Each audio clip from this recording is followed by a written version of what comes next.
This podcast is brought to you in son. Switch my bloody mic back on! No! Hello and welcome to Monkey Broadcast, a monthly review and discussion show with me, the Jonin Monkey. And me, Sven the Crusader. I have 3 weeks off and I'm not sure what to do with myself, so I'm doing this. Yeah, it's the month of August, which means the school holidays are in full flow and everyone is free except for me. I have to clean up after the kids, assuming I don't lose my job sometime soon. Then I'll have all the days off I need. Oh god, that's grim. Yeah, who knows what could happen in this crazy, crazy world. And on that bizarre philosophical note, we might as well move into the first section, which is Q&A. This is the section where we answer questions from the audience. If you'd like us to answer your questions, either leave them in the comments or send them to me via Twitter with the hashtag MBQuestion. Our first question comes from Roy. Thoughts on this discussion on story presentation versus writing quality in fighting games? I've never watched it, and I don't really make a habit of watching videos in the middle of recording. So, Jonin? Okay, yeah, I should probably explain this one. What Roy is talking about is, there is a video game commentary group called Brain Scratch Comms, which basically does what we did back in the day, record gameplay footage, then commentate over it in post rather than doing, say, a live stream or let's play. During their first episode of Injustice 2, they start having a discussion where Lewis, who I think is also known as Solaris Paradox in some places, he brought up the idea that Injustice 2 had a good story mode but a bad story, as opposed to something like Blaze Blue, which he says has a very good story but a bad story mode because, well, for those who don't know, Injustice 2 and pretty much every game made by NetherRealm Studios ever since Mortal Kombat vs. DC Universe has like a cinematic story mode that has cutscenes that last about 5 minutes at most before switching straight into a fight, so the story continuously moves back and flow and keeps you in the action. Whereas Blaze Blue takes its time to develop its world characters and the fight, but does it in visual novel form, which means every character's story mode lasts for about half an hour, and you really only get about 2 or 3 fights because, well, the story's happening in the meantime. Right. Well, I'm honestly not that much of a fan of fighting games, not least because I suck at them, but I'll just say this about the one fighting game series I really ever touched. I would just be happy if Soul Calibur included either of those story modes. Because as it is, the story mode is awful. Yeah, I can fully understand that. I think the closest it ever came to that was Soul Calibur 5, and even then that wasn't really that great, mainly because it had the weird scroll presentation style for what I remember. Yeah, I mean, none of them are exactly what I would call a shining example of video game storytelling. Yeah. In my case, as someone who equally sucks at fighting games, I suck, but I do play a lot of fighting games because I am one of a very small minority which actually buys fighting games for the stories. I know, right?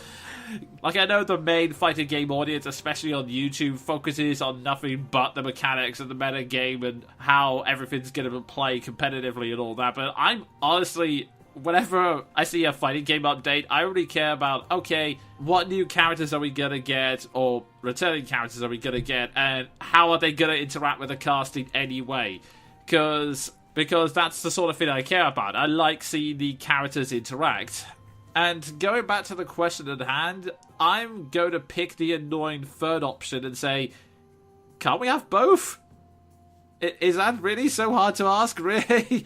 It's not even a matter of being so hard to ask, it's just, with all the advancements we've had in video game storytelling, is that so hard to do?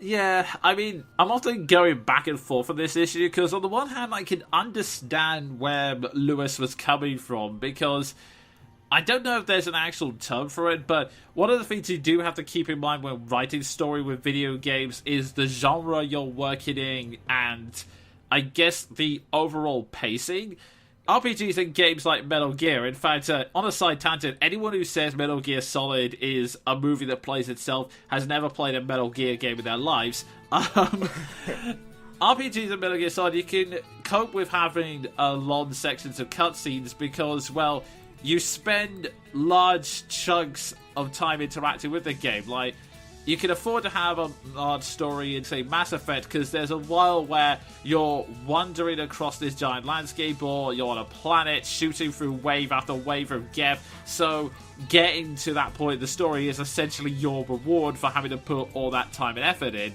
Whereas fighting games, the gameplay is short, fast, and furious, so it makes sense that in order to keep up with that, not so much the attention span, but the pacing the gameplay puts you in, I can fully understand that ideally a story mode for a fighting game would be a good, fast-paced clip, like dip in and out of both.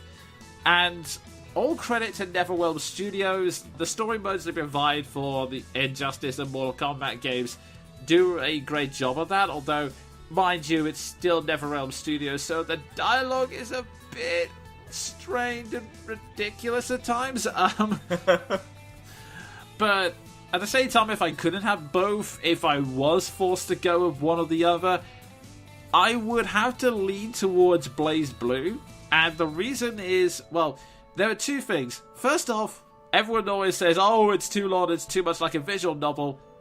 There is an arcade mode for single player. There is a survival mode for single player. There is an online multiplayer section. There is plenty of traditional fighting game content for you to play through. You're not even forced to play story mode to unlock content. It's there for people who, and try to follow this logic, actually care about the story. Ooh, what a scandal. And to make no mistake, as much as I love the story of BlazBlue, it can get a little bit too full of its own world building and magic babble at times, but I will still prefer that kind of story mode because, again, it goes into establishing what the character's goal is, allowing them to develop over the course of the game. And the reason why there's so few fights is that it actually goes out of its way to make the fights, well, logical, in the sense that there's a very good reason why the two characters are fighting at that moment.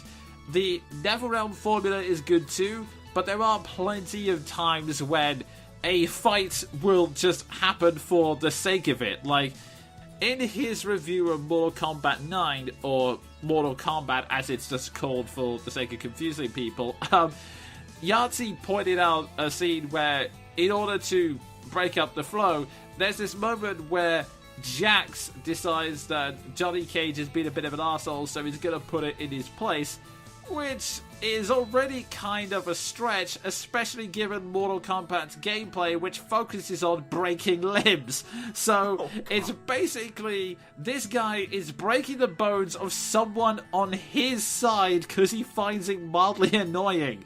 Huh. I didn't know the Punisher was in Mortal Kombat 9. The Punisher is every single character in Mortal Kombat 9. Oh, God. I could just smell the edge from here. It smells weirdly like shaving cream. Yeah, it's that kind of thing where NetherRealm's formula is good and it can provide some interesting concepts, but it's one of those things where you often have to provide forced battles for no apparent reason. Like, an example of which is Mortal Kombat 10 actually had this interesting concept of Scorpion, his undead curse is reversed and he's turned human again, so he has to kind of deal with what he was for the longest time and make peace with Sub-Zero. And it starts off this awesome scene where he is having this discussion with Sub-Zero, who is coming out with this honest heart to saying, look, Quan Chi did kind of screw us over, but I will admit I did do some bad things to your clan, so let's make this right. And then his pupil Frost just bursts in and starts trying to pick a fight with Scorpion for no reason other than this cutscene's gone on too long, we need to include some fighting. So it's mostly good, but I could do without the forced fights that are just happening just because it's going, oh, we haven't had any action yet, quick, get someone in, get someone in, get someone in! You know, it's like Mortal Kombat is connected literally only by senseless violence. Yeah, I mean, it's actually one of the weird things. This isn't going on a slightly strange tangent, but the funny thing is, for all of Mortal Kombat's instances of, oh, look, we are so gory, we have so much blood and violence, it actually plays out like a kid's cartoon at times. Oh, God, it sounds like it. I mean, it's not surprising considering that their target audience is edgy 12-year-olds. Oh, geez. But, yeah, that's a completely different review/rant for another time. Point is, I personally would like something between the two that has the pace of NetherRealm Studios but the better writing, but if I had to choose one over the other, especially if it's a dedicated story mode rather than an arcade mode, I would prefer a good story first and a engaging gameplay experience second. So, yeah, that's me. Yeah, pretty much the same, and that's part of why I play no fighting games. Yeah, but if you're looking for a more story-focused experience, I would definitely recommend BlazBlue. I've heard Guilty Gear also has a good story mode, but Sod's Law, I've only played one Guilty Gear game, and that was the one where they had the story mode removed for whatever reason. Why would you do that? It already has a scant enough story as it is. Well, actually, that's the thing. The one thing I really do love about the creator of both series, Toshimichi Mori, is that he freely admits that the story is a big part of the games he's creating, and actually, I quoted him once in my blog when he flat out said, just simply saying it's a tournament and everyone has to fight is not enough for him, that he wants to actually have a reason for why the characters would be fighting each other. And you can see this in pretty much everything Arc System Works does most of the time, because they also went on to make a game series, Persona 4 Arena, which is the one time they've actually had the mad idea of turning an RPG into a fighting game and making it work, because, well, they gave us a story mode that was almost as detailed and character-driven as the RPG was. It felt like a mini-sequel to Persona 4, even though it was a fighting game. Yeah, I'm frankly with that, because it strikes a huge contrast with the Mortal Kombats of the world. Oh god, yes. Anyway, with that, it's time to move on to our second question, which comes from Infinity Zero, and he asks, do you remember any particular moments where you were completely blindsided by a plot twist? Oh god, spoilers are going to abound in this one. And it's actually super awkward, because, I could say I have an answer for this, but my tendency to spoil the living crap out of myself goes all the way back to age 11. Yeah, that would be a bit awkward. So I guess for now I am just going to label the pieces of media and just leave it at that, and maybe we can delve into it another time, but I can definitely say, off the top of my head, the most recent examples I've been blindsided up by a plot twist are a couple of character arcs in Tales of Xillia, multiple moments in Xenoblade Chronicles, and very recently, Spider-Man Homecoming. People who've watched that movie will know what I'm talking about. Man, I need to watch that movie and Wonder Woman. Well, in recent media... Well, actually, not even recent media, but the ones that stand out. Even games that I spoiled myself for beforehand. Tales of Symphonia, as anyone who's played that game knows.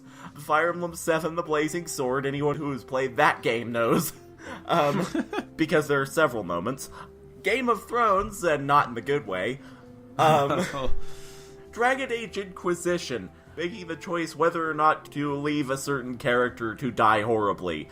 That was fun. Oh god, yes. Yeah, those are all good examples, apart from Game of Thrones, where,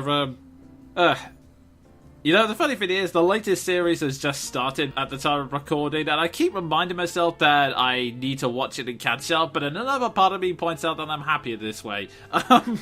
It's weird. The start of this series would be great, if not for the fact that I'm still trying to find it in my heart of hearts to forgive them for everything that was Season 5. I have a horrible feeling it's doing that thing of leading you along over, oh yeah, this is why you liked it, this is why you liked it, and then, damn, die. Yeah, so, basically like every character in Game of Thrones. Moving on. Oh god, yes. So, sorry we can't go into any more detail than that. Yeah. Sorry, but at the same time, not sorry, because trust me, you'll thank us. Indeed, yes. Don't be like me. In the words of Doctor Who, don't be lasagna. Anyway, our next question from IZ reads, I don't think you guys have ever mentioned Splatoon on the show. What do you guys think about it? I never owned a Wii U. I would also say that's the second game on the Switch, but yeah. I also don't own one of those. Yeah, figured. I have played both of those games, and it's kind of hard to talk about, because when I do reviews, I normally talk about like story-based stuff and glim over gameplay mechanics, and Splatoon mainly focuses on that because, for those who don't know, it's an online paintball shooter, basically. Yeah, I do know that much. And I would actually say, yeah, I enjoy it a lot. Especially, like, at the time of recording, where I've tried to complete 5 RPGs by the end of the year. There will be times when I love RPGs, I get really invested in the stories of them, but sometimes I do need to take a break, switch off, and just do something really ridiculous in terms of gameplay. It's kind of the reason why I still buy the Mario Karts, the Smash Bros. And as of late, I've also been using Splatoon for that, and it's basically, it's like any other goofy online shooter. You pick it up, you sit in a lobby waiting for some people to come along, and then just have some time splatting large areas of ink.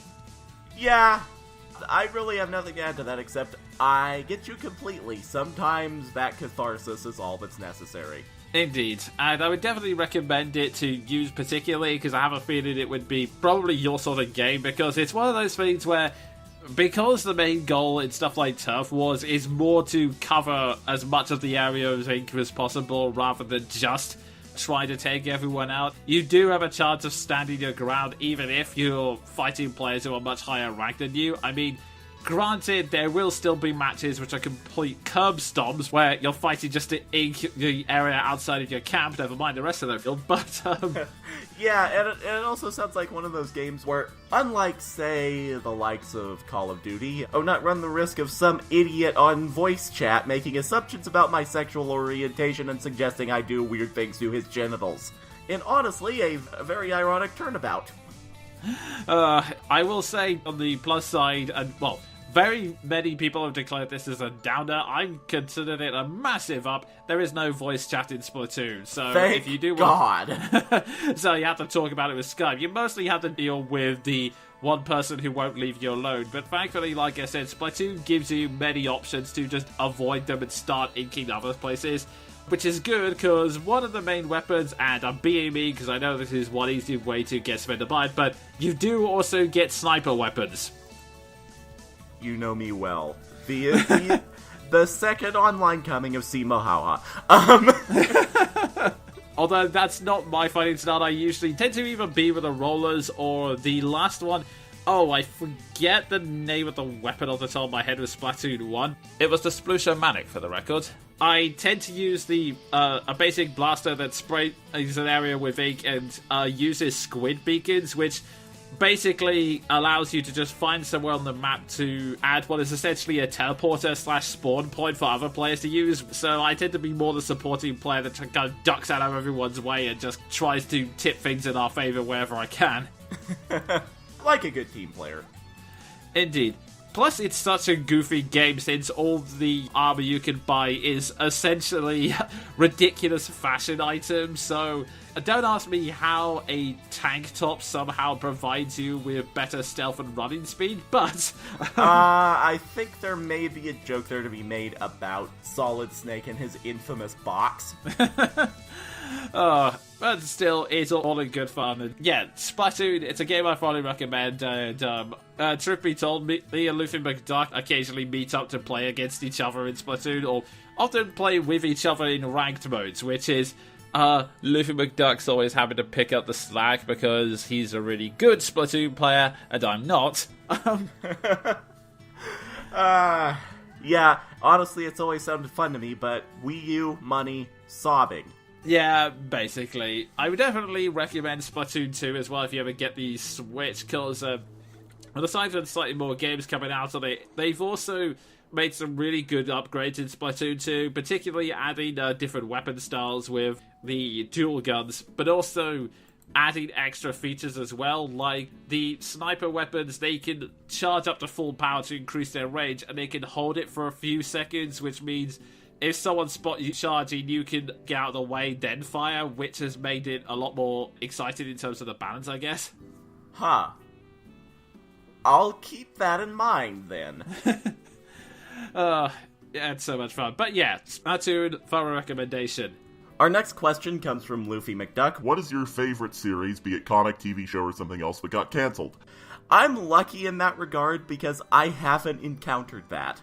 Unless, of course, you count Firefly, but I never got into Firefly during the heyday, so I'm not sure if that actually counts in the context of this. In my case, I can simply say Busa Ranking. Ah, yes. That is pretty disappointing. Yeah, I mean, it never got cancelled outright. It was more the fact that Nobuhiro Watsuki had to kind of rush towards the ending. So the ending we got was still pretty satisfying, but there were clearly signs that he wanted to do more of it, and certain character arcs were meant to last a little bit longer. Yeah, I got that when I watched it. Plus, there was supposed to be apparently a third saga where Victoria and Moonface led a revolution on the moon, which may not mean anything to those who haven't watched the show, but to those who have, doesn't that sound awesome? I am so disappointed I never saw that happen, because tell me that just on the surface that doesn't sound cool. A villain and another villain who has a moon for a head, leading a revolution on another planet. That's some comic book Mass Effect right there. Oh god, yes. Also as a kid, well, the thing is, the series seemed cool as a kid, but I'm not sure if I looked back at it now, it'd be really weird. Spider-Man Unlimited ended its series on a very big cliffhanger that was never resolved. For those who don't know, Spider-Man Unlimited was this very weird Spider-Man cartoon that decided, well, you know what, let's take Spider-Man and put him into space! And having been this civil war between human-animal hybrids and regular humans. No, I'm not joking. And the series basically ends with Spider-Man and the human resistance up in change, including Eddie Brock and Cassidy, who some of you may know as Carnage and Venom. And this is already a bad situation, but Eddie Brock kind of says, yeah, we're even more screwed than you realize. See, Venom decided that if this ever happened again, he would set a failsafe, so symbiotes are now going to rain down upon the entire planet. That happens, to be continued, never resolved. Oh my god. Now that's just sad. So yeah, as far as that series is concerned, everyone is dead. Good night, folks. Oh, so Game of Thrones. Oh, God. Yeah, we should probably move on from that. Yeah, I don't think there's really anything to add. And here we have Lucy McDuck's second question for the night. If you suddenly became the president of the world, not a JoJo reference, what would be your first words? Jonah, do you want to take this? Because I need time to think of a joke that is suitably topical. Okay, in my case, I will suddenly plop out and go, as president of the world, I have one simple decree. Be nice. It's really not that hard. It really isn't. I know you think you're smarter and you don't have a reason to, but trust me, it's just good in general. Be nice, please. Thank you. I think mine would be, as an American, please first allow me to apologize for Donald Trump, George Bush, Ted Nugent, Dave Mustaine, and the man bun. I guess in our case, if I was making that speech, I could probably list several corrupt British politicians of my own, and also say, we also like to apologise for the string of British singer-songwriters like James Blunt and Ed Sheeran. Just sorry. Oh, poor Ed Sheeran. Suddenly he's the worst thing on Game of Thrones and not, everything else about Game of Thrones. Yeah, he's been getting a lot of undue slack recently, especially since I found out later the only reason he was in there at all was to be a nice surprise for Maisie Williams because it was her birthday and they wanted to have like a fun cameo extra, which makes the whole reaction seem really mean-spirited if nothing else. Yeah, and I mean, Come on, guys. This is a series that's already had cameos by Snow Patrol and Coldplay. What do you want? Who can tell with the internet these days? Anyway. Who could tell if the Game of Thrones fandom these days? The fact that they still like the show baffles me enough. Oh, jeez. Probably best move on to the final question, which, given the nature of this show, it should be something fun and frivolous. Here we go. Our final question of the day, of course, comes from Toon Junkie. How many of my questions have you answered so far? There's a special prize in it if you get it right. Oh, God. Toon Junkie, you've put way too much faith in my memory. Oh, God. This is supposed to be the simple, lighthearted question. I have to actually think and do mathematics. Okay, really quickly, let me cue up the Jeopardy thing. Oh, God. Okay, I'll stop. Let's see. We usually have at least one Toon Junkie question per episode, and we have like 11 episodes per year, so that it would be at least 33. But then again, there were some episodes where we had to double up, and he had 2 questions at the finale. But I can't remember which episode is which in that one. Oh God! Okay, so Toon Junkie's been on our channel for about 4 years, I'd say, 3 to 4, and we've without fail answered one question from him every single episode except for one, so I'm going to take a wild guess and say 42, the meaning of life. Okay, yeah, you know what, let's go with that. So, and just so we have an amusing answer to this question, because it is Toon Junkie, it's either 42 or it's over 9,000! Huh. I don't know if we've ever had that many questions, but yeah, I hope we've earned your prize, Toon Junkie, whatever it is.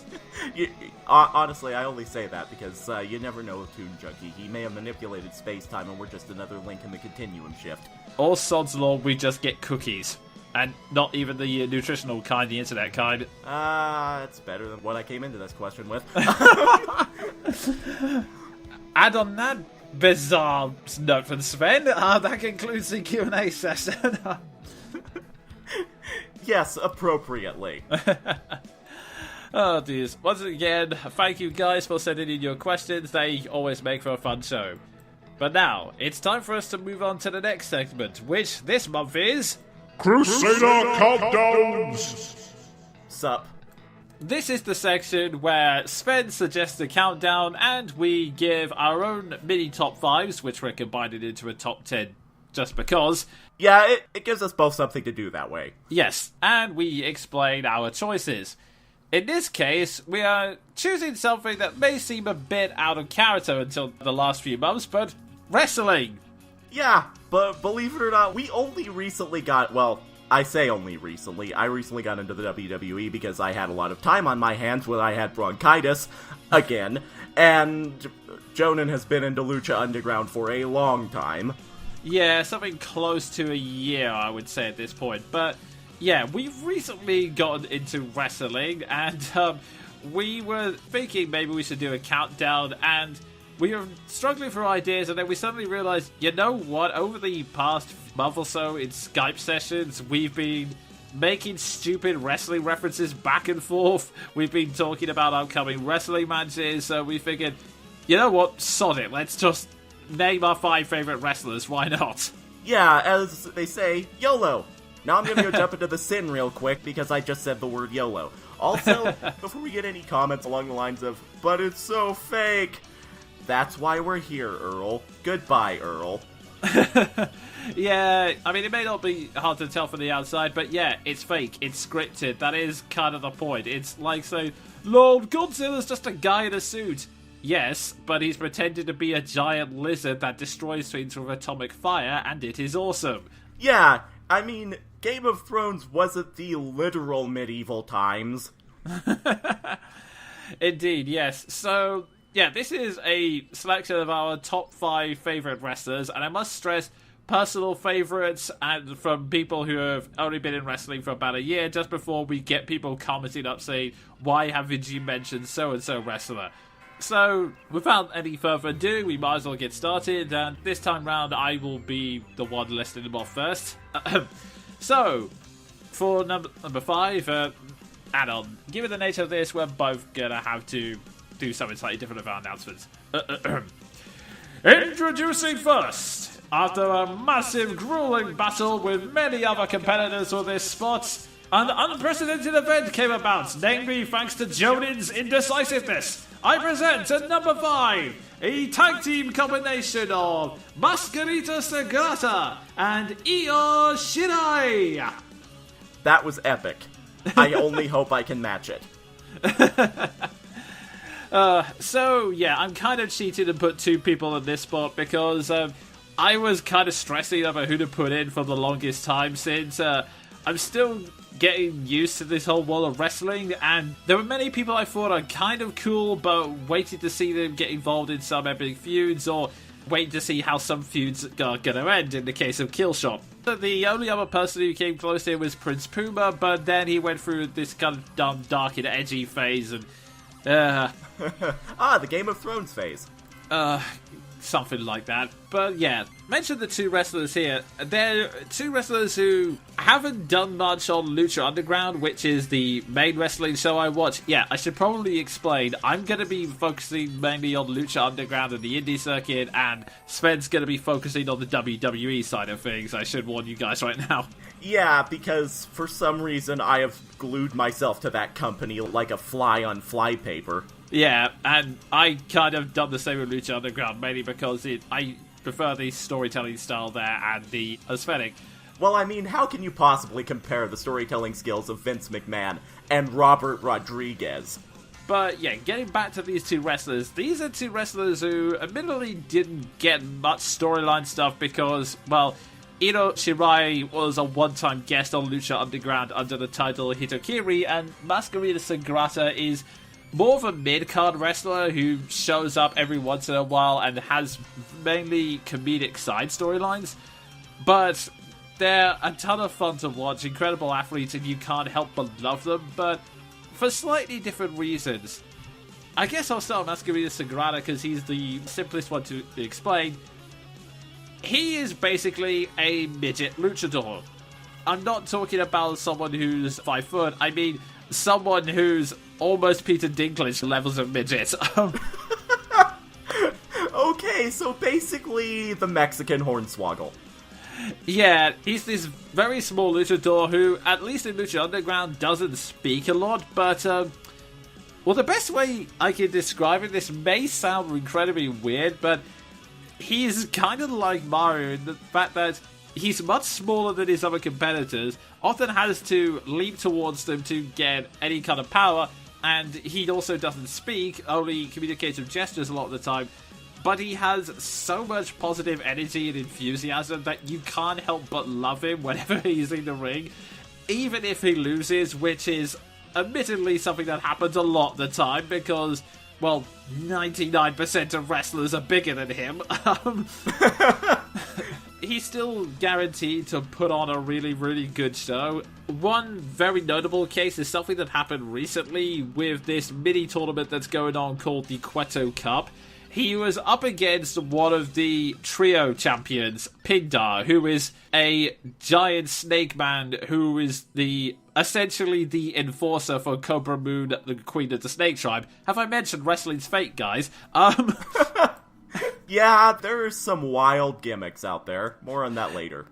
It was a match that we all knew Masquerita was going to lose, but Masquerita still had the audience on his side, not just because of the underdog thing, but because he was carried all with a lot of style, especially when in that match, Cobra Moon is essentially acting as the evil manager, and she does basically everything you would expect. She throws insults at Masquerita from the sidelines, interferes with his moves, does like cheap slaps to him every once in a while, and there is one point during the match where Masquerita Sagrada does a Hurricane Rama to knock Pindar out of the ring, steps out of the ring himself, casually walks around saying hi to the fans, uppercuts Cobra Moon on his way past her, and then comes back to start attacking Pindar again.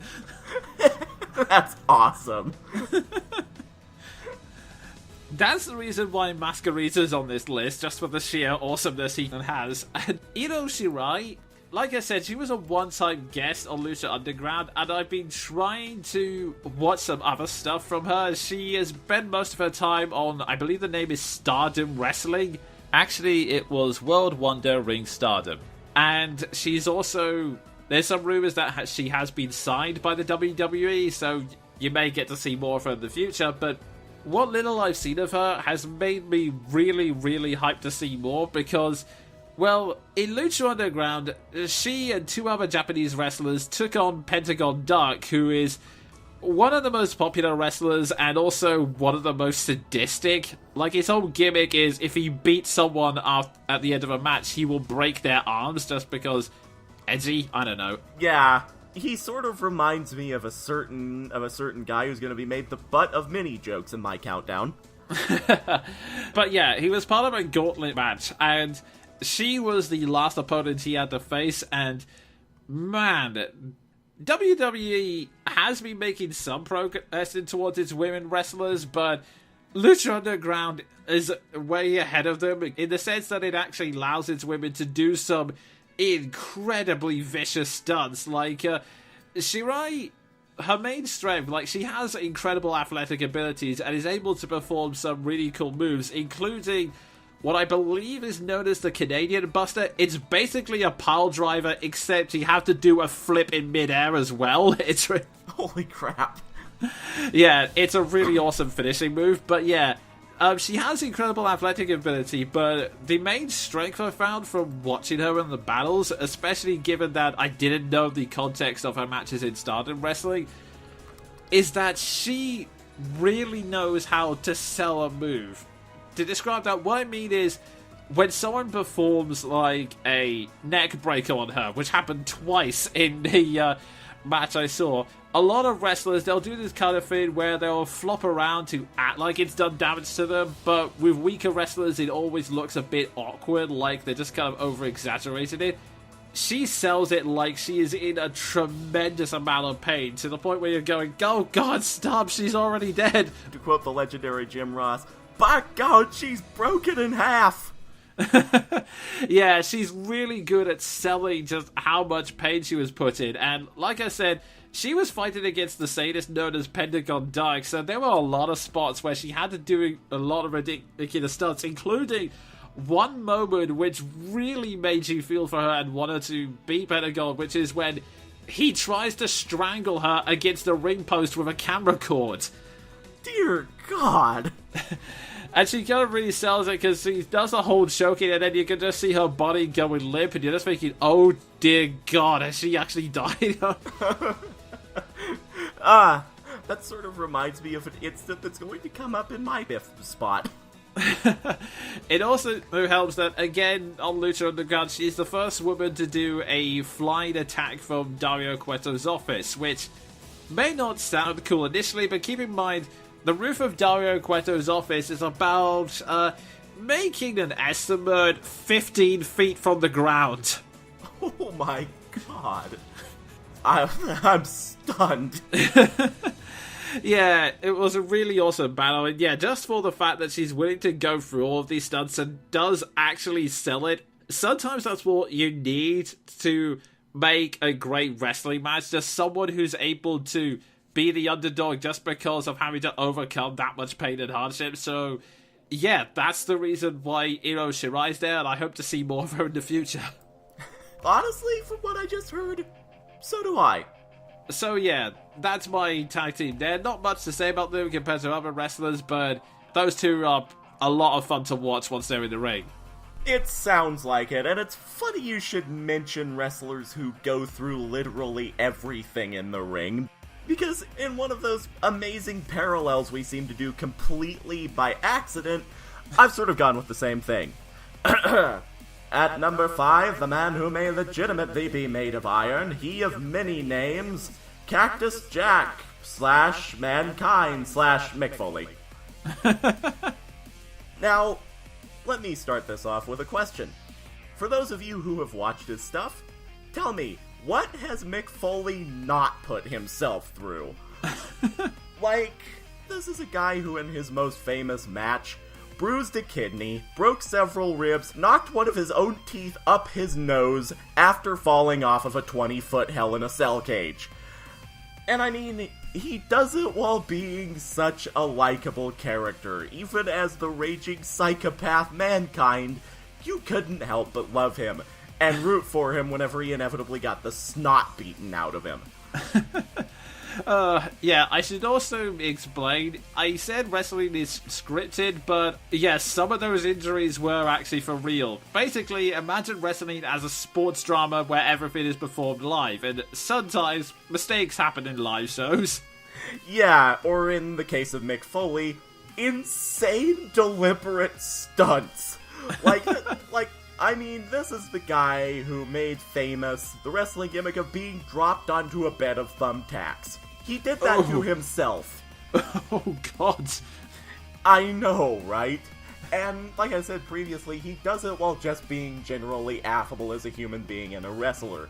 Case in point, in Avatar The Last Airbender, there's basically one episode, Toph's introduction, which is a giant send-up to professional wrestling, and one character is named The Boulder, and they couldn't get the actual Rock to voice him, so Mick Foley stepped in and did a complete piss take of Dwayne Johnson, which was hysterically funny. Oh, nice. There are certain rules among the wrestling fandom. For one, always respect The Undertaker. For two, always hate Roman Reigns. And for three, always love Mick Foley. Because how can you not love Mick Foley, his gigantic beard, and his apparently titanium willpower pain threshold in human form? You were telling me also about another match where The Undertaker threw him from the top of a cage and he almost broke his spine or something like that? That was, in fact, the match I was referring to earlier. All of that I described, breaking his rib, bruising a kidney, being thrown off the cell, that was done to him by The Undertaker all in the same match. And he just kept getting up. To the point where there was one shot where it was framed professionally from the back so The Undertaker looked tremendously badass, which always happened, like silhouetted in the light. I found a picture online of that same shot from the front where Undertaker is looking down at Mick Foley, who has just broken the Spanish announcer's table with his entire body. And Taker's expression can only be described as, Paul, help, I think I just killed him. Oh, God, yeah, I know the picture you're talking about. You said that one to me. He looks so worried. And not only did Foley get up, he climbed back up the cell, only to be thrown back down again. Oh, at which point he got up and squared off with The Undertaker in the cell, at which point he was finally pinned. Just, ye gods. I would be incredibly surprised if there wasn't a point where Mick Foley just leaning close and just went, oh God, just pin me and end this.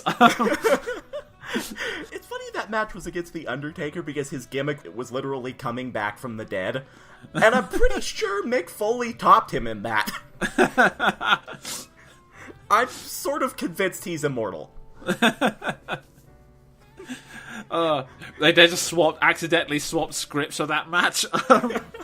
Yeah, Undertaker was just throwing him everywhere, and Foley just kept getting back up. And that's just sort of the entire summary of Mick Foley's career.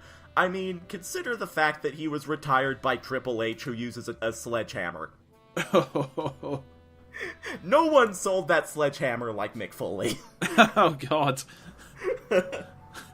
So, all told, for being a great actor, a fantastic performer, and putting himself through ungodly for the sake of entertainment, I think number 5 very deservedly goes to Mick Foley.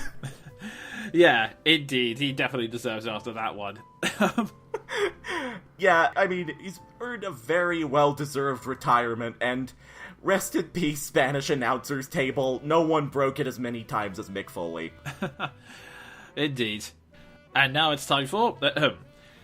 Coming in at number 4, he is a character that, by all circumstances, I should not like for any reason whatsoever, considering he is a character that would not be out of place in Game of Thrones, and in case you haven't noticed, we've been taking the piss out of it this entire show. Get used to that, folks, because there is going to be dozens of jokes made at the expense of a certain wrestler very soon. But despite that, he is a performer that deserves respect. Introducing to the ring, Marty Numoff Martinez. I do believe you've mentioned this guy to me before. Yeah, when I was thinking of names for this was a character who, as stated, I do not like, because he is a rather unhinged wrestler who is... Well, there's no other way of saying this. He is a perverted, sadistic, self-absorbed douchebag with very few morals and is just flat out a creepy bastard from start to finish. His main plot line throughout the start of Season 2 was that he and his sister had kidnapped one of the other female wrestlers, Sexy Star, and brainwashed her throughout the course of the break between Seasons 1 and 2. Wow. Yeah, this guy is pretty much a douche, and yet... this is sometimes a thing. The character and the gimmick of a person may be absolutely crap, but sometimes what can sell it is the performer. And the reason Marty's here, and the reason I started thinking about this, is because, well, as I've just described, this character is a creepy bastard who the commentators continuously refer to as a man-child, even though I'm not entirely sure that's the best way to describe him, but I'll get more to that in a second. And it's just a really horrible character to play. Like, any lesser wrestler would just go, okay, if I'm gonna be evil, I guess I better ham it over the top. Oh, yes, I'm evil. Come to my parlor. Yes, this is evil enough. But, all credit to Martin Casares. I really hope I pronounced that name right. But yeah, he was actually someone who had to be retired early from WWE Tough Enough. Basically, someone who couldn't get into WWE professionally came into Lucha Underground, and he just completely threw himself into this gimmick. He just went, oh, okay, this is what you want me to do? Fine. You want me to be a creepy bastard? I will make myself sweaty before the match even starts. Oh, you want me to be slightly creepy and perverted? Fine. I will respect no one's personal space, so I don't just walk into the ring. I stand behind the female announcer, Melissa Santos, very creepily so that you can see that she is visibly off-put by the whole thing. Wow. He is just a guy who is in the very, very thankless role, because he is someone who, like I said, would not be out of place in Game of Thrones, not just because of the creepy, perverse side of things, but the fact that with Marty, he gives this idea that he's not a man-child in the sense people use that term, like, he's just a man who reacts to very base desires. The best way to describe it is that he kind of acts with a childish psychology. Like, he does things because he finds it fun, but he's never doesn't quite understand why people recoil in fear whenever they see him. In fact, just as a kind of demonstration of this, during the Question Cup, after there's introduced a kind of love triangle where he has a stalker crush on the announcer Melissa Santos, but she's in a relationship with Phoenix, and after losing the match against him, Marty gets out a fork, starts scraping said fork across Phoenix's head and drawing blood, forcing her to watch, and whilst he's doing this, he's not cackling evilly. He's in fact got this childish, desperate, begging look on his face, going, "I love you. This is for you." And he hasn't really connected that the reason she's recalling fear is because he's stabbing her boyfriend in the head. It's wow, what a phrase. Yeah, it's this great sense of believability to a character who, like I said, could easily appear on Game of Thrones just because of that whole, I guess, believable sense of evil. But the thing is, unlike Game of Thrones, is that you're not supposed to like him, and that's the point. It's a really thankless job because you're the worst kind of villain, or heel as is referred to in wrestling.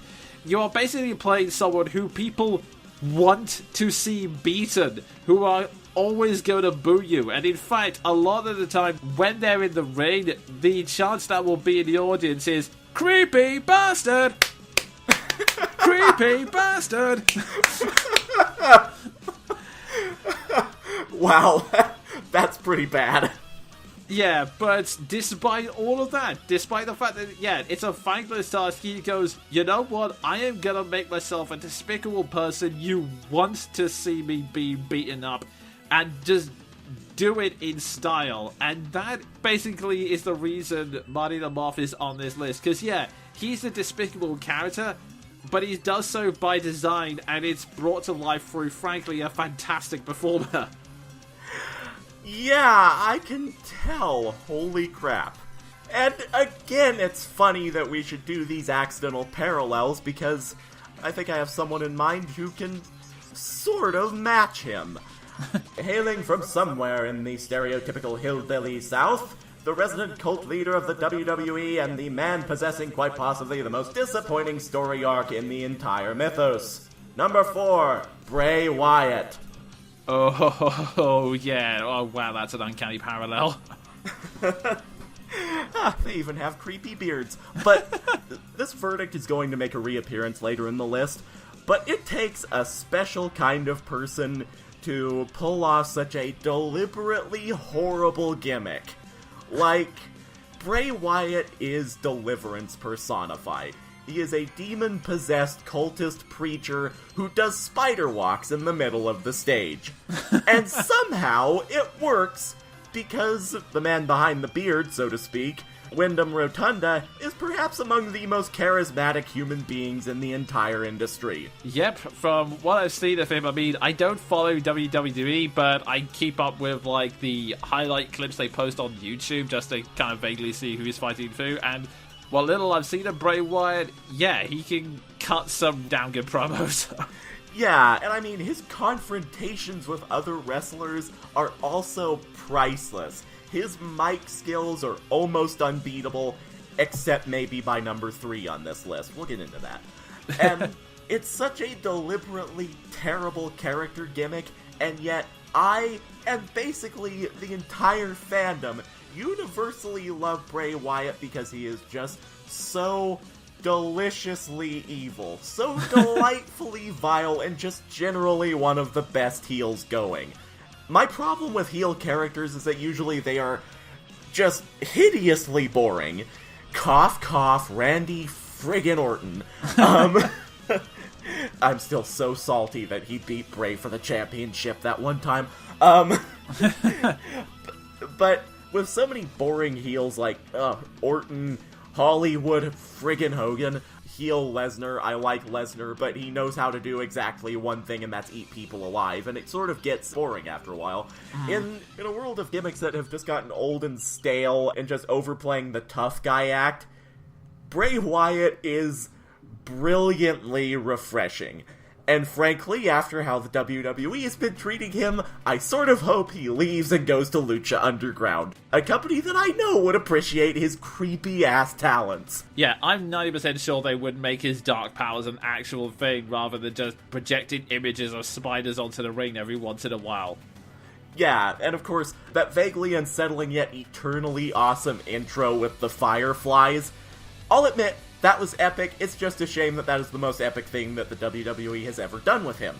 Yeah, that's kind of the problem because, again, for what I've seen in the highlight clips, a lot of the speeches are him giving these epic cult leader type speeches where he talks about, "I've seen the heart of the beast and I've vanquished it," and all of that. So he cuts these really mesmerizing speeches, and yet I don't think he's won a single feud.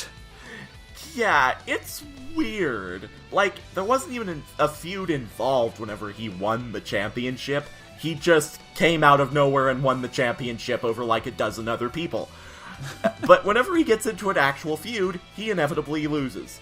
For some reason, even though the fandom loves him. Which is a rare thing with a heel. I think the last time that happened was with Steve Austin, who, fittingly enough, portrayed an insane battle-crazy redneck, which is oddly similar to Bray Wyatt's gimmick. Indeed, yes. In fact, I remember talking with MVL about this, and he says there's one rather unfortunate cut on YouTube, which is basically links all of Bray Wyatt's speeches back to back, and in between them interjects with a as he keeps losing every single feud, which kind of takes it down a bit. Yeah, the thing is, he's great at what he does, but his booking has been awful. The Orton feud was just the rotten maraschino cherry on the sundae, so to speak. I was going to say, that's one really weird image, but anyway. Yeah. But honestly, I cannot fault the guy behind the character, because he does a great job with what he's given, and that he's apparently contractually obligated to lose. Still say that instead of Roman Reigns, he should have been the one to retire The Undertaker. That would have made sense. Yeah, but unfortunately he was mixed in another feud at the time, namely... Randy Orton. We'll get back to him later. Guys, as you might be able to tell, I can't stand Randy Orton. Yeah. You know that one chant goes, "Don't hinder the gender"? Mine is, "Can't standy the Randy." I'm so sorry. But for being a tremendously entertaining villain and making a potentially very regionally insulting gimmick work really well, I think number 4 can quite comfortably go to Bray Wyatt. Another amazing parallel between our choices on the list. Indeed, yes. Well, I guess it comes back to me after that, so... coming in at number 3. This man is a giant with a big heart, and if you think that means he's gonna power through most of your attacks, oh boy, you are in for a big surprise. Presenting the surprisingly nimble giant that is, the Mac! Ah, yes. The guy whose picture I was looking at literally 15 minutes ago because I was on the Lucha Underground page. Carry on. Oh, yes, so that actually helps me. Like, Sven, how would you describe the Mac's image, just given what you've seen? Well, I would start off by saying I'm so glad that he was not in the WWE around the Attitude Era, because Vince McMahon probably have given him some awful gimmick like making him a pimp. But I will say this. Man, those cheetah print tights are on point. Yeah, he's a little bit podgy around the edges, so when looking at him, the traditional thing to do with a guy that size is to make him a power wrestler. Basically, someone who just takes all the hits, absorbs all the blows, and delivers huge punishment. It happens with a lot of characters, like in WWE, you have the likes of Brock Lesnar and Goldberg. I know those are the two extremes, but they're the only ones I can think of off the top of my head. Yep. Also, Kevin Owens and Andre the Giant. Yeah, and in Lucha Underground, you have the likes of Mil Muertes, Tejano to a certain extent, Cage, definitely the big extreme of that one. Oh god, speaking of people I can't stand, I'm a machine! Oh god. Literally, he's only become interesting ever since he picked up the Doctor Doom glove. But anyway, what a phrase! Oh, geez. But yeah, the Mag, however, completely betrays that by becoming a strange hybrid between a power wrestler and a luchador. Obviously, he's not flipping around quite as much as, say, Rey Mysterio or Prince Puma, who are the more traditional luchadors, but he is giving them a run for their money. He is continuously doing ring maneuvers, moonsaults off the top rope, and does some hurricane ramas as well, which, again, for a guy that size is very, very impressive. Yeah, definitely color me impressed. Yeah, he doesn't do the whole, I'm gonna stand there in the ring and take everything you've got at me. He is charging straight at you and performing similar moves right back at you. That's epic. Also, if you were on the receiving end of that, that must be one of the most terrifying things imaginable. That much human being coming flying at you. Indeed, yeah, which, again, like with Masquerita, even though he tends not to be in the title run, I mean, he generally the role they give him is someone who is good enough to get into the main title runs, but never good enough to actually win, which led to the very frustrating All Night Long episode where he came so close to winning the championship, but the time ran out before he could get the pin. That's disappointing. Yeah, I mean, I love Johnny Mundo. He was another contender, but the fact is, the only reason his championship reign has lasted for so long is because of contrivance, and that's kind of annoying. But anyway. But the reason I really like the Mac is not just because he's incredibly athletic, but he's also one of the few genuine nice guys in Lucha Underground. Like, yeah, he does have some moments. Like, he's not above attacking some people from behind, like Johnny Mundo after he cheated against Sexy Star for the umpteenth time. But to be fair, I think he had it coming in that situation. Yeah, but the way he portrays himself is just this big, friendly guy who's in it more for the sport, and he's developed this relationship with Sexy Star, and he completely sells it. Like, just to give an impression of the type of guy he is, there's like one promo where he meets Sexy Star backstage after she became the champion in the last Aztec Warfare, and he approaches her and goes, "You did well, Sexy, but you know, that Lucha Underground Championship should have been mine." No, I'm just kidding. Come here, Sexy. Yeah, just kidding, I'm not a douche. Yeah, that's basically what he is. He's just this very big, friendly guy who, if he sees someone in trouble, he goes out of his way to help them. And in fact, one thing that happens in the Trios tournament, which is basically the equivalent of tag matches, is that Dario Cueto has this thing where he likes putting people who are already in feuds on the same team just to see how it works out.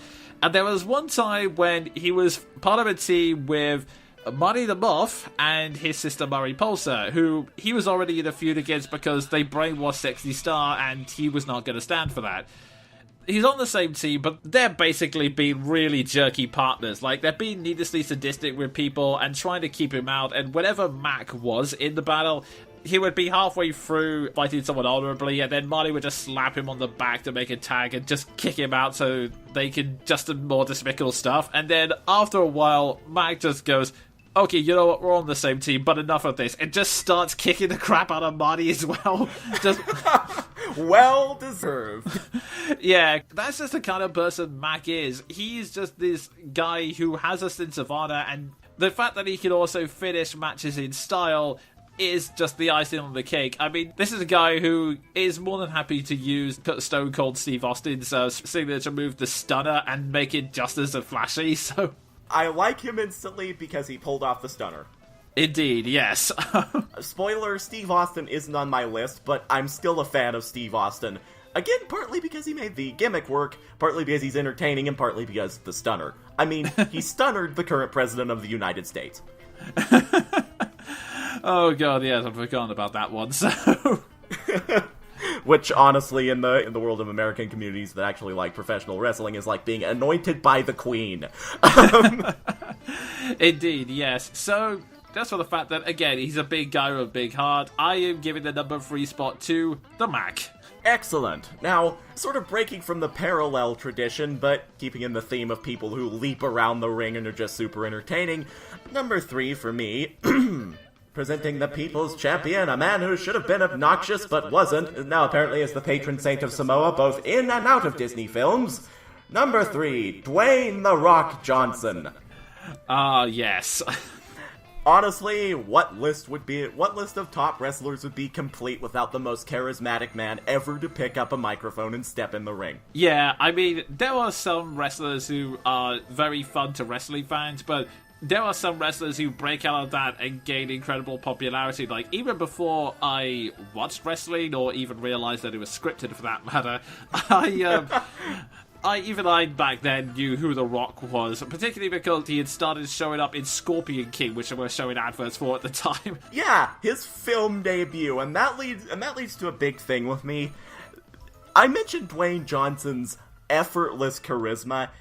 I honestly believe that he has to be one of the only unironically good actors in the entire WWE. Because he got his start in film and is actually legitimately good in film. I point you to his vocal performance in Moana, in which it turns out he can also sing. What can this guy not do? Wow, I did not know that. I have to check about some more Moana now. I'll link you to his signature song, which has sort of become the number 1 thing associated with Dwayne Johnson in the last 2 years. So what can I say except you're welcome? For the islands I pulled from the sea. There's no need to pray, it's okay, you're welcome. Ha! I guess it's just my way of being me. But yeah, just generally, you can't dislike The Rock. Even whenever he was an obnoxious, arrogant heel, he was likable.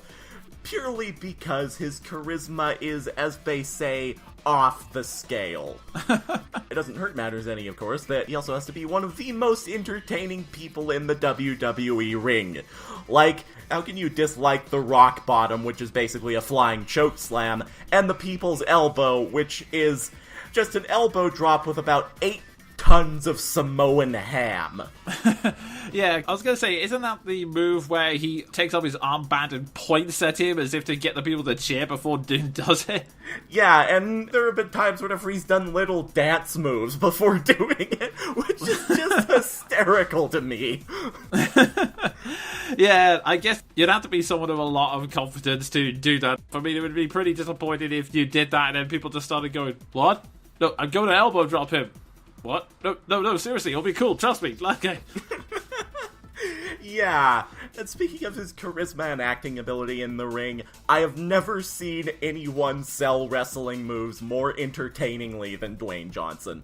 I'm thinking of the match he had with Bill Goldberg, which basically put Goldberg over in the WWE, where at one point I believe he was hit with a spear. He got up, staggered around like a Looney Tune, turned around and got hit with another spear, followed by a jackhammer. Ouch. And as funny as it was seeing Brock Lesnar brought low by the same combination of moves, it has never been done funnier than when Dwayne Johnson did it.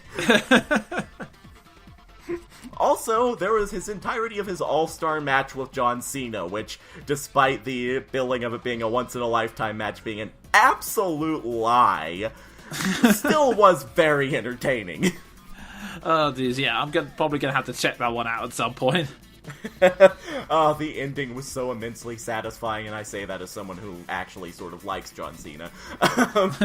But yeah, for just generally being an amazing performer and a legend in the sport, number 3 very comfortably goes to Dwayne Johnson. Fair enough. And now we get to number 2, and... stepping into the ring is a man, if you know anything about wrestling, needs no introduction, but if you don't know anything about wrestling, I guess that's why I'm here and I'm not out of a job. Here is the luchador sensation, Rey Mysterio! Excellent choice. If you hadn't put him on the list, he probably would have been number 5 for me. Yeah, Rey Mysterio is a luchador who has been around for a long while, although I don't actually know much about his WWE career, so Sven, feel free to fill in. So basically, Rey Mysterio got a colossal push to superstardom after the unfortunate, unexpected death of Eddie Guerrero, who sort of filled the same gimmick as he did. Basically, let's be honest, the Mexican sensation. But, and I do believe before that, Mysterio was sort of a colleague of Guerrero's, and after that huge loss, because it came when Guerrero was champion, I do believe, Rey Mysterio sort of took his place and got a huge push into the main roster, competing in WrestleManias and just sort of awing everyone by flipping around the ring like an ostrich on stilts. The luchador gimmick, of course, is always popular. How can you go wrong with the masked wrestler? Indeed, yes. So, I guess the question that comes when you step into Lucha Underground, and the reason why I got Sven to give us that is that, well, how do you top that? Well, in Rey's case, the instant he entered Lucha Underground, which was, I believe, in the second Aztec Warfare, kind of like the Royal Rumble for those who know anything about wrestling, the way they present him is basically like a living legend who, like, I'm trying to think of the best way to describe this. It's basically like if Superman just started appearing in your series. He's obviously a big threat to any of the heels because they know they're going to have a hard time fighting against him. And to the faces, or the heroes in this case, he's this guy who is a great honor to be around. Like, one of the big matches, actually not just the big match, the final match in Ultima Lucha 2, which is the 3-part season finale of Lucha Underground. The final match was between Prince Puma and Rey Mysterio. There wasn't a championship on the line. There wasn't any animosity between them. It was just Prince Puma challenging Rey Mysterio to prove that he had come far, to prove that he was finally a true wrestler. And the only way to do that was to take on and beat a legend like Rey Mysterio. Okay, that on its own is fantastic, and I love now learning the gimmick they went with Rey Mysterio, because it's sort of like, okay, this is how I would describe it. He's sort of like Alder in the Pokemon 5th generation. He's a legendary champion known far and wide, who it seems everyone just sort of either fears if they're a heel, or idolizes if they're a hero. And that's perfectly fitting for Rey Mysterio, because I like Rey Mysterio.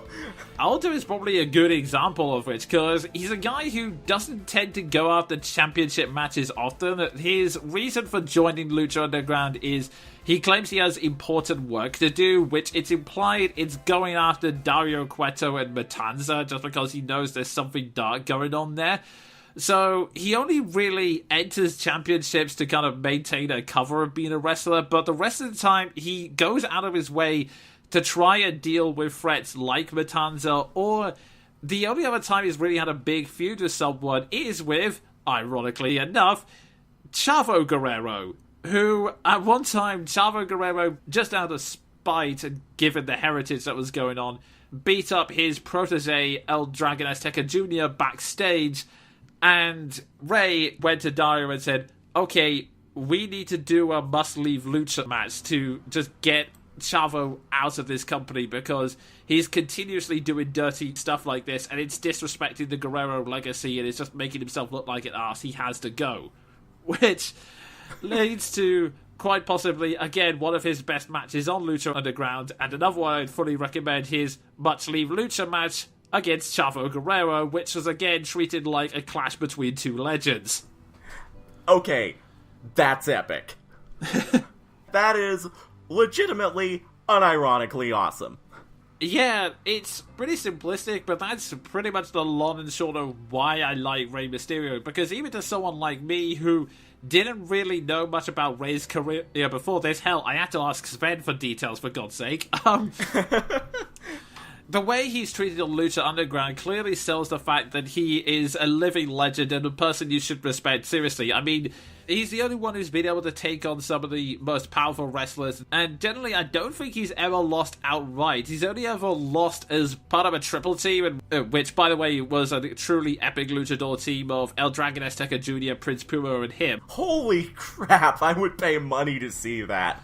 Yeah, they really were awesome champions. It's just a problem that they lost that title because that was the start of the Worldwide Underground, which is basically a team of cheaters. That's basically the blunt way of going about it. Fair enough.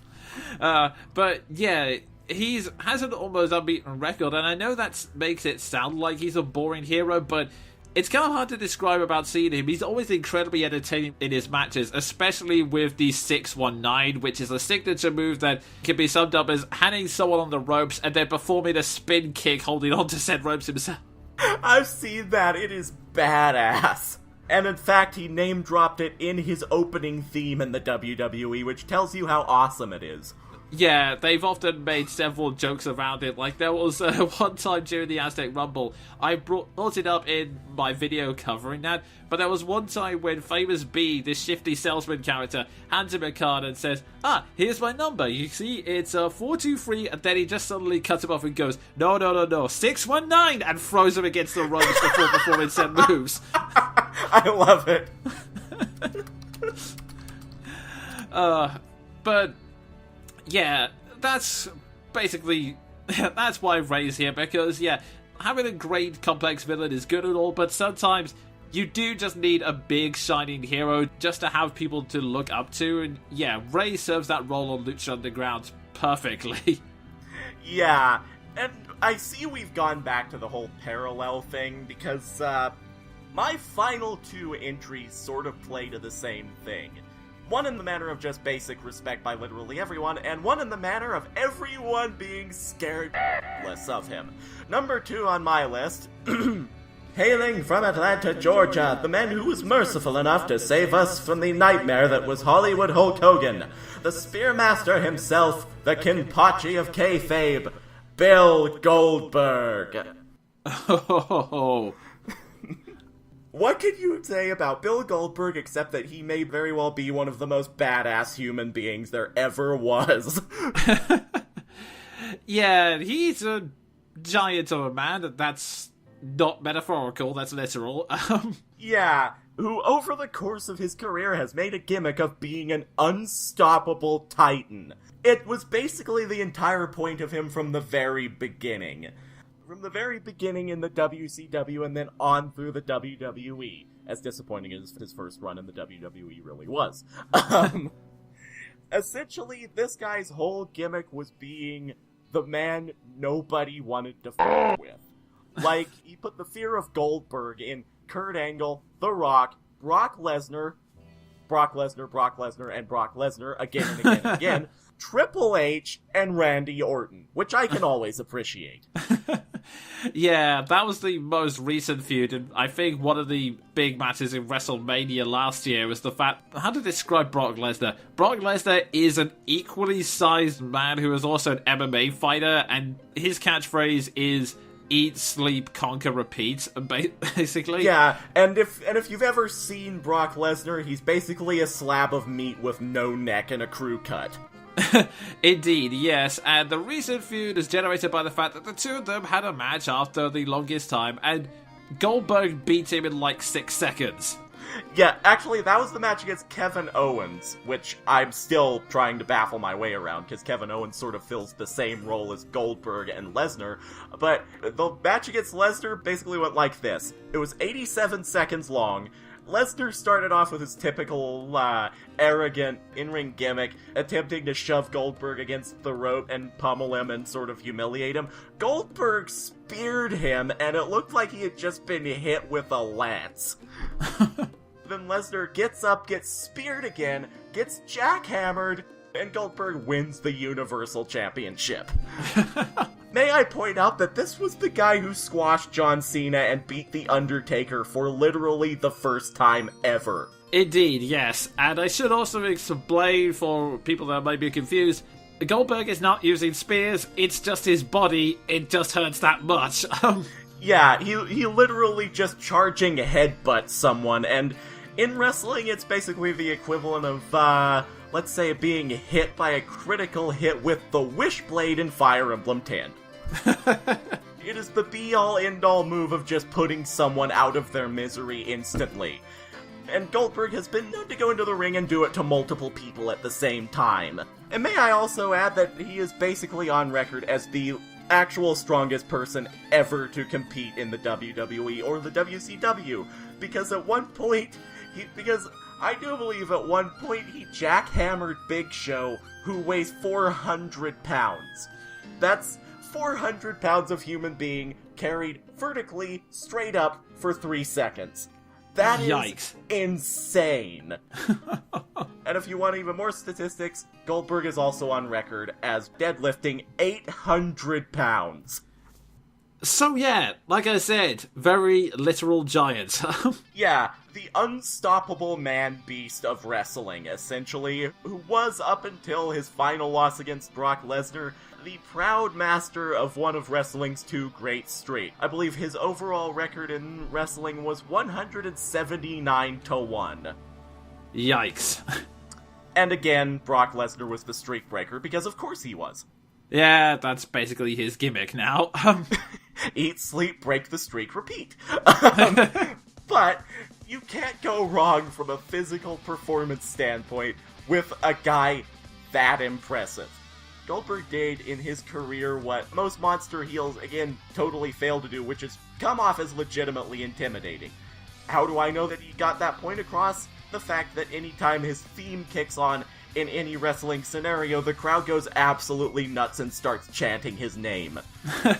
Even Canadian crowds, and Goldberg is hated in Canada. Oh, wow. Okay, basically, long and short of it, he accidentally ended Bret Hart's career by kicking him so hard in the face by accident that he was concussed and could never return to work again.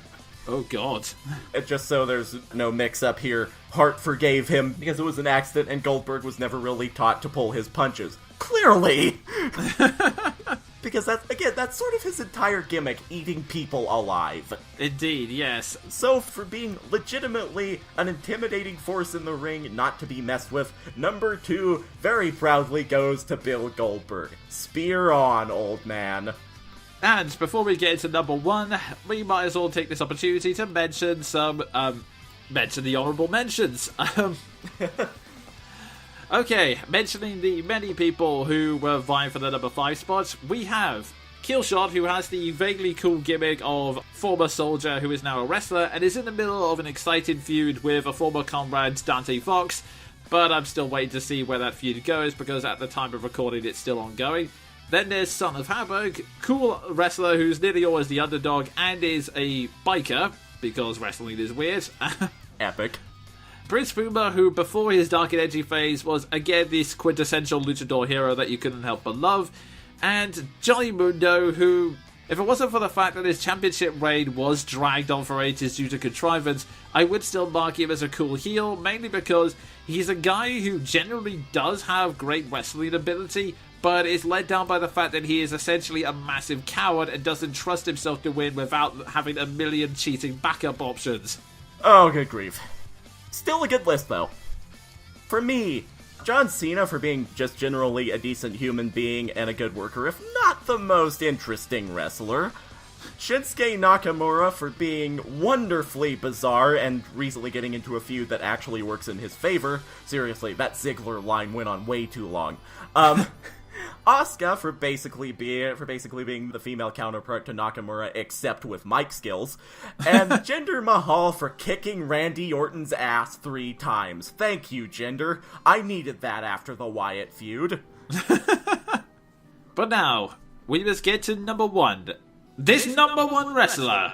An unusual entrant, maybe not the most charismatic performer for reasons that will become obvious once I mention his name, but still, a wrestler with a special place in my heart. The number 1 on Jonin side, he is the monster Matanza Cuetor. Epic. This guy I know, and this guy I really like. Yeah, I've already mentioned this on a previous podcast, but Matanza Cueto came about towards the end of Aztec Warfare. Now, I should mention that how I got into wrestling was I watched Max Landis' video Wrestling Isn't Wrestling, which kind of got me around the idea of, oh, okay, that's the whole point. It's a sports drama performed live, and there's character progression and all that. Okay, that looks cool. And I started watching some of Triple H's matches because that's who the video is based on. And it's one of those things where, okay, I get it now. It looks cool and I can kind of respect it, but I probably need to actually get invested in the series. I don't know if I could really do that with WWE because, well, the episodes are like 3 hours long and for nothing else. And that's only if you follow one of the 5 shows they've got going on. But anyway, whilst I was thinking about this, I watched a Let's Play of MVL and he suggested Lucha Underground, so I looked through it on YouTube and found the second Aztec Warfare, which is actually a pretty good introductory episode because for those who don't know how Aztec Warfare or Royal Rumble works, basically the match starts with 2 wrestlers and more wrestlers are added every 60 seconds until you can get crazy things where there's like 10 guys fighting in the ring at once. And in the case of the Royal Rumble, it's a shot at the title. In Aztec Warfare, the actual title is on the line. Now, this was already a cool match with loads of fun moments, but Dario Cueto, the guy who used to own Lucha Underground before it had been taken over by Katrina, long story, basically walks into the ring and says, "Hi, I'm back, and I've brought my brother. Let me introduce you to Monster Matanza Cueto." And he starts lumbering into the ring, who is a large guy who may have possibly been inspired by Jason Voorhees slightly. Just a little. Either that or Bane. Actually, yeah, that's another good one. Think about it. He walks into the ring, and at that point, there are currently 8 luchadors in the ring, including Rey Mysterio, including Prince Puma, and including Chavo Guerrero, and the champion at the time, Phoenix, he crushes all of them. Holy crap! That's awesome! Yeah, like, everyone tries everything. Tejano tries the power thing. It doesn't work. El Dragon Azteca Jr. leaps in, tries to do all the luchador stuff like the Sunset Flip. He crushes him. Chavo Guerrero tries the heel tactic of knocking some of the other people out and then going, "Hey, Dario, can I team up with him?" And Dario's all like, yes, of course, go inside. Matanza, kill him.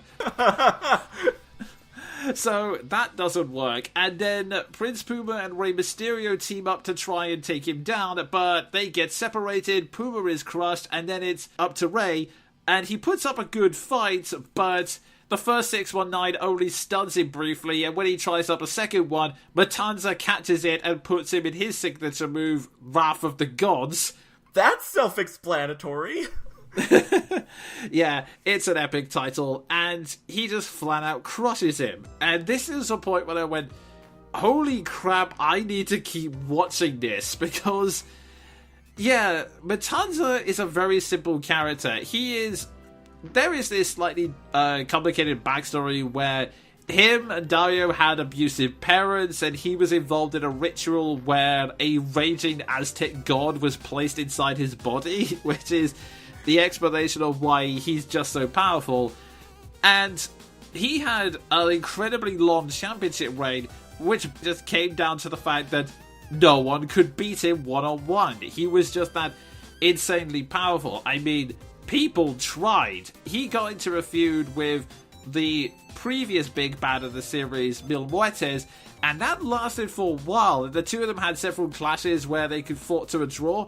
Matanza eventually won, and he was just this big, imposing threat in the middle of the ring, kind of like Goldberg was, except the best way I can describe him is like a childish version of the Hulk. Like, Mil Muertes, whenever Katrina sicked him on someone, his entire focus would be on destroying that one person. He was like this unstoppable, relentless killing machine.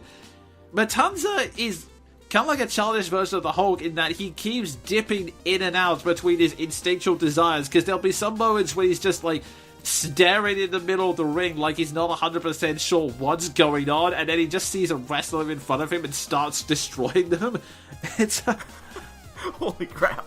Yeah, it's this strangely adorable gimmick, which, when he's against Mil Muertes, even though he's this guy who I've seen flat out murder luchadors to the point where Pentagon Dark, or as he was known at the time, Pentagon Jr., he fought Matanza. Matanza crushes him, and then, as a parallel to him breaking people's arms, he breaks Pentagon's back.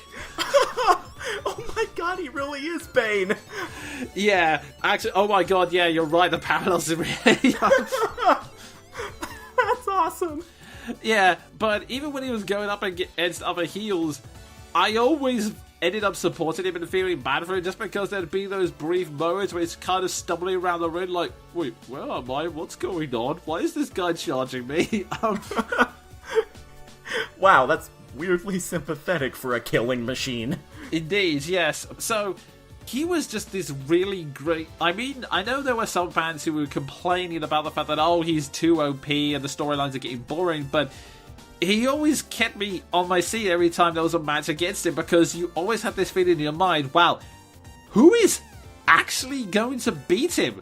Especially when it got to the point that in Season 3, Dario invented the Dario's Dial of Doom, which was basically a fortune wheel where whoever's wrestler it landed on got a one-on-one match with Matanza for the championship, and the only one who came close was Prince Puma, but Mil Muertes interfered with the match because feud that was going on at the time, and that ultimately began his dark and edgy phase, but oh dear. But yeah, eventually when all of this was getting stale and it looked like, again, Matanza was getting too OP, we got to Aztec Warfare. Dario got cocky and said, okay, you will be number 1. You will crush every wrestler from 2 to 19, no problem.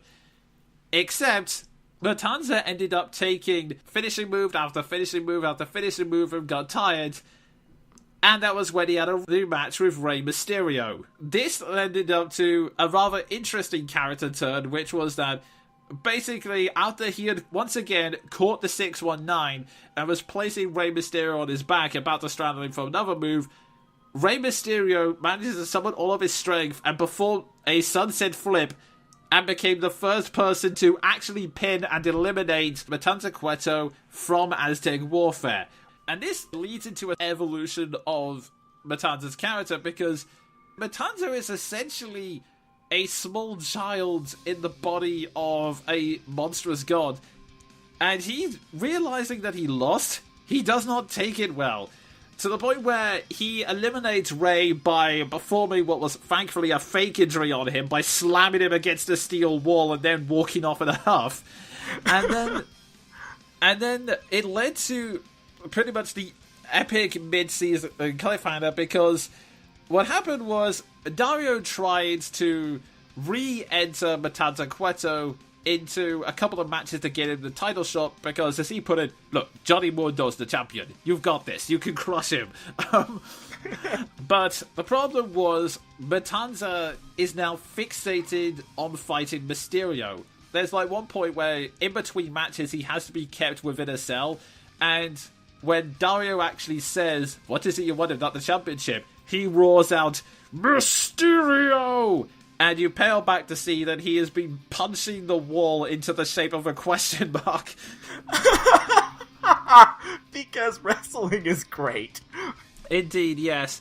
And this leads to the mid-season cliffhanger of Season 3, where he gets into a big fight with El Dragon Azteca Jr., and the match ends with him choke-slamming him through the bleachers and sending him through the wood right into the bottom. Wow. That is amazing. Yeah, which already is a great finish on its own. But after he's declared the winner, Rey Mysterio pops out to go, "Oh my god, is he okay?" And upon seeing him, Matanza turns around and literally starts shoving the audience aside in order to get back to him. Oh my god. I'm legitimately impressed.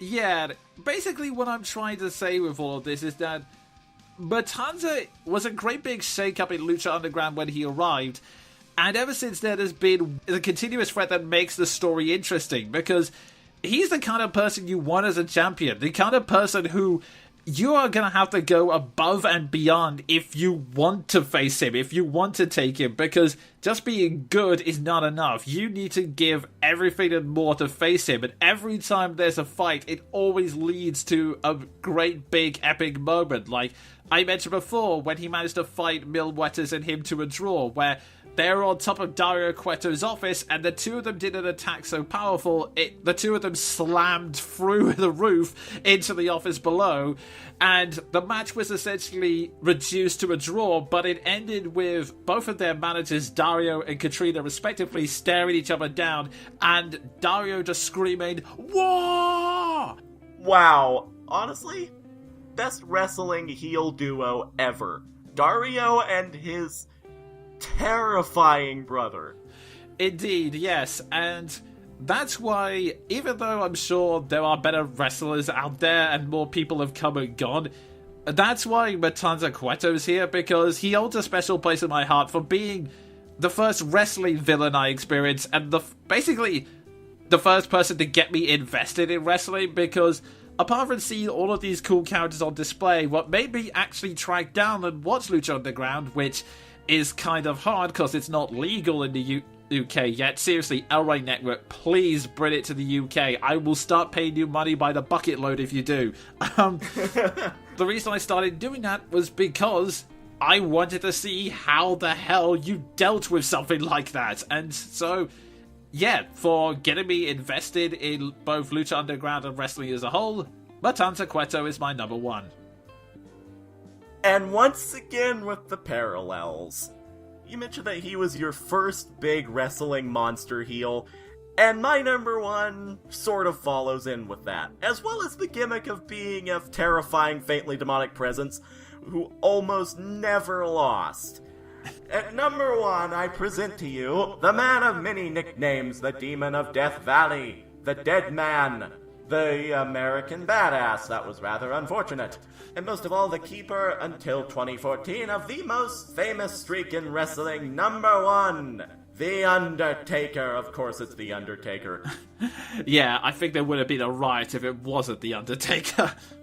Yeah, and I mean, what can I possibly say that hasn't already been said about The Undertaker, the single best anti-hero in the WWE? And funnily enough, at one point, the dragon to Vince McMahon, which really does make him the Matanza Cueto. And a guy who made a perfect working gimmick out of something that never should have worked. I mean, those of you who aren't into wrestling, just listen to this as a gimmick in a sport. An undead cowboy necromancer with a following of druids. That's The Undertaker. Yeah, and also the answer to, do you know that wrestling's fake? Just casually go, The Undertaker is an undead wizard. Yeah, the answer to that question is literally, The Undertaker exists. And I mean, technically there are probably better wrestlers than The Undertaker.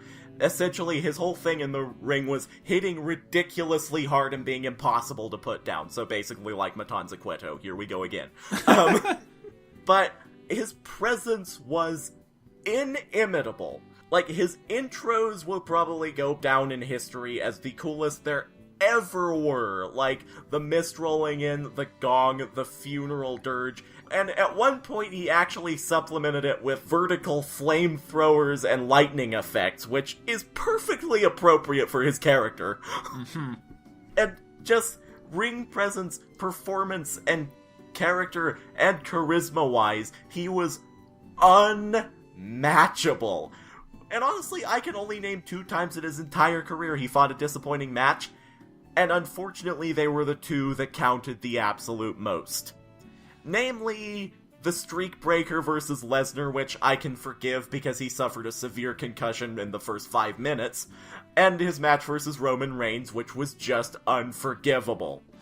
Yeah, I mean, I can kind of understand the WWE's problem because they wanted to make The Undertaker's retirement at WrestleMania a thing, but the problem is most of the big names that actually, well, deserved the title of retiring The Undertaker were all busy with their own feuds at the time. Because, for those who don't know, how to describe Roman Reigns quickly. Basically, Roman Reigns is like Ichigo from Bleach. He is a very bland character with a bland repertoire of moves, and that would be fine on his own because, you know, you need to give the character the chance to develop.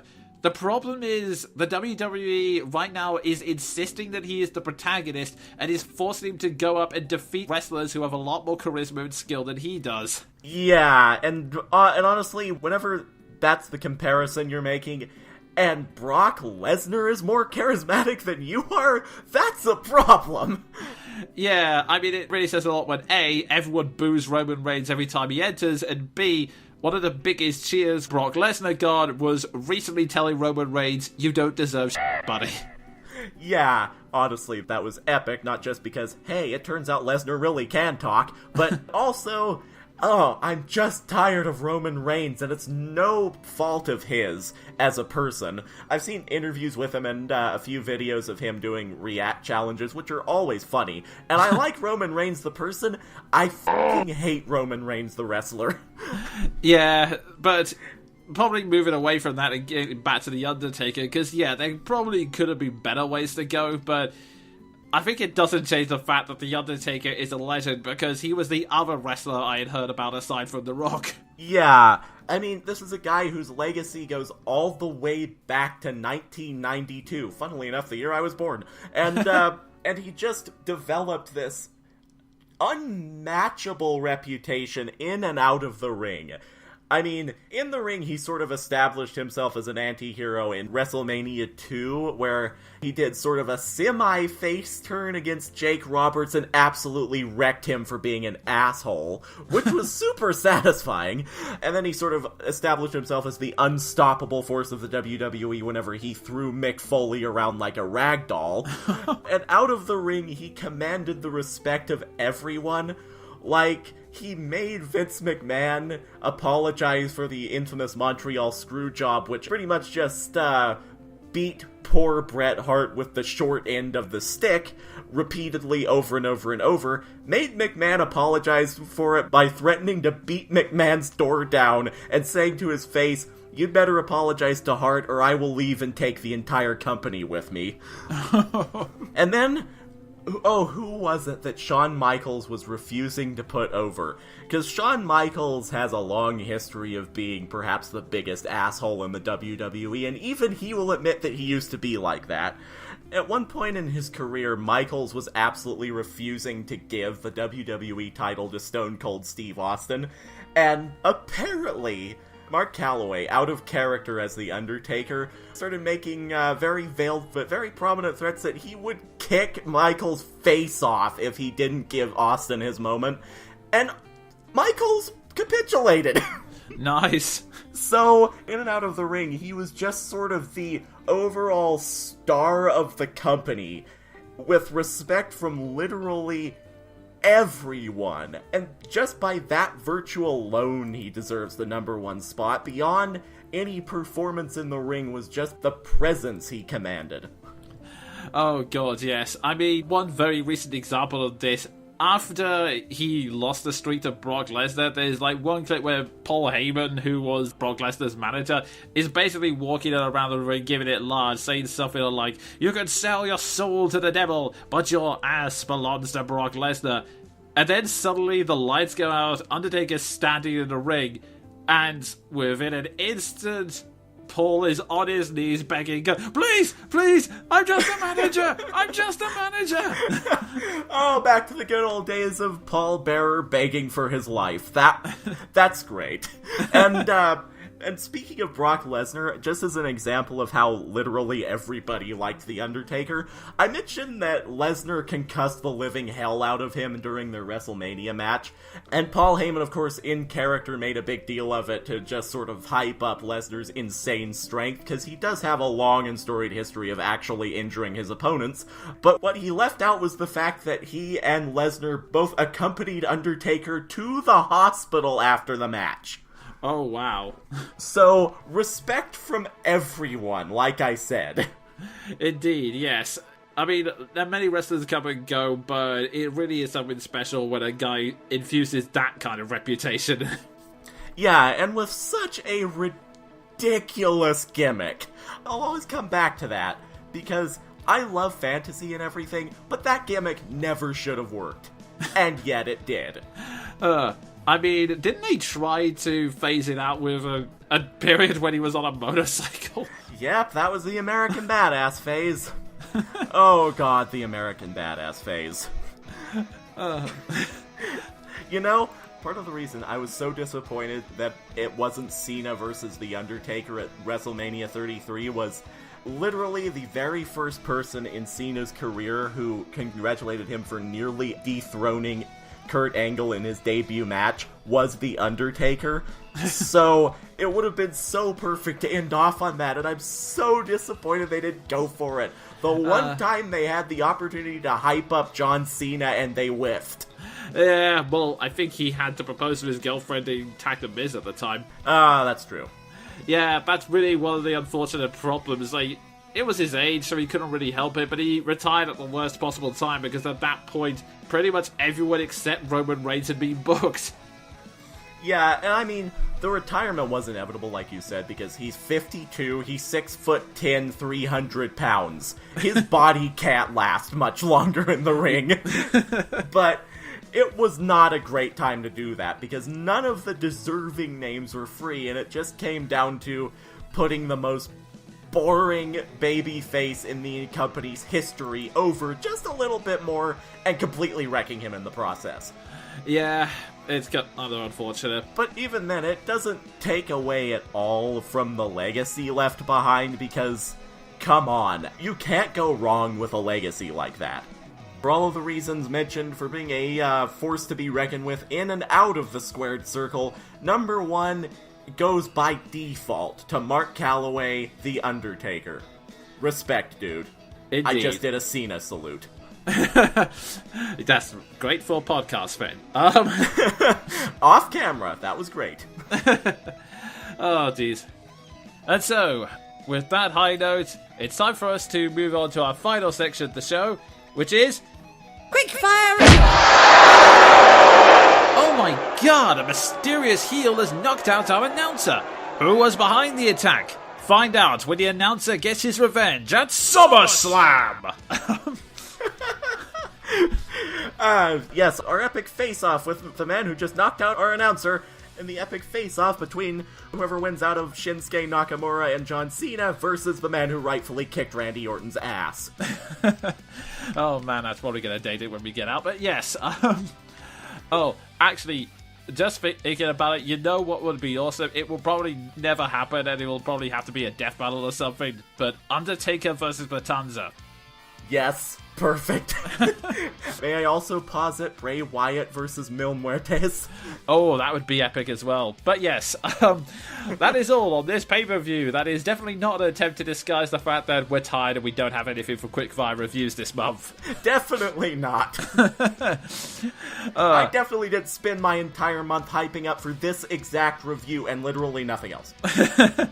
So yeah, if you have any wrestlers you feel need more love or any questions about what the hell we've been talking about, by all means, leave them in the comment section. That's what it's there for. Yes, I will happily glurge at you about all the wrestlers I like and really, really hate. Indeed. Cough, cough, Randy Orton. But yeah, until next month, I've been the Jonin Monkey. And I've been Sven the Crusader. By God, our vocal cords are broken in half.